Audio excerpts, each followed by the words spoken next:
माऊली फाट्यावर झालेल्या टिप्पर अपघातात मृत पावलेल्या नातवंड युवराज, पार्थ व आजी साधना खेडकर यांना आर्थिक मदत द्या।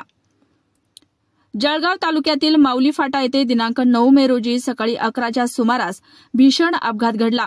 पळशी सुपो येथून शेगावकडे जाणाऱ्या प्रकाश महादेव खेडकर आणि साधना प्रकाश खेडकर हे पती पत्नी आपल्या 2 नातवांसह मोटरसायकलने प्रवास करत होते।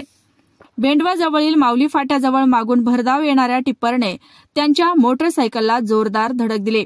या भीषण अपघातात दोन्ही नातवंड पार्थ चोपडे वय वर्ष 6 राहणार राजापेठ अमरावती आणि युवराज मोहन भागवत वय वर्ष 5 राहणार बडनेरा यांचा जागीच मृत्यू झाला। तर आजी साधना प्रकाश खेडकर यांचा काल दिनांक 11 मे रोजी आयकॉन हॉस्पिटल अकोला येथे उपचारादरम्यान मृत्यू झाला। या हृदयद्रावक घटनेने संपूर्ण तालुक्यात संतापाची लाट उठली आहे। गेलेले जीव पुन्हा येणे नाही, परंतु वाहन चालकाच्या बेसावधपणे 3 परिवार उद्ध्वस्त झाले आहे।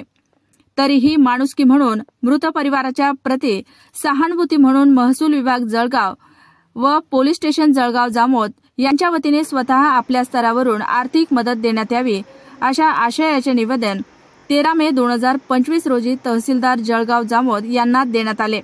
तसेच रेती, गिट्टी, मुरुम व इतर भरी वजनी वाहनांची वाहतुकीची वेळ ही रात्री 11 ते सकाळी 5 वाजेपर्यंत करण्यात यावी, कारण रोडवरील इतर प्रवाशांच्या वाहनांची संख्या कमी असते, त्यामुळे अपघात होण्याची शक्यता कमी होईल व निष्पाप जीवांचे प्राण वाचतील। या दृष्टिकोनातून आपण तालुक्यातील प्रत्येक वाळू, गिट्टी, मुरुम विक्रेता यांना पत्र अधिकृत काढून संबंधितांना सूचना देण्यात यावी। अन्यथा जळगाव जामोद तालुक्यातील रोड अपघातात मृत्यू झालेल्या कुटुंबातील सर्वच पीडितांना सोबत घेऊन आंदोलने करण्यात येतील। प्रशासनाने संबंधित गोष्टीचे गांभीर्याने दखल घेऊन उचित कार्यवाही करावी असे निवेदनात नमूद केले आहे। निवेदन देतेवेळी प्रकाश विठ्ठलराव भिसे, भीमरावजी पाटील, विशालभाऊ ताकोते पाटील, पत्रकार नागेश भाऊ भटकर, पत्रकार गणेश भाऊ भड, प्रमोद भाऊ तायडे पाटील आदी नगरसेवक उपस्थित होते।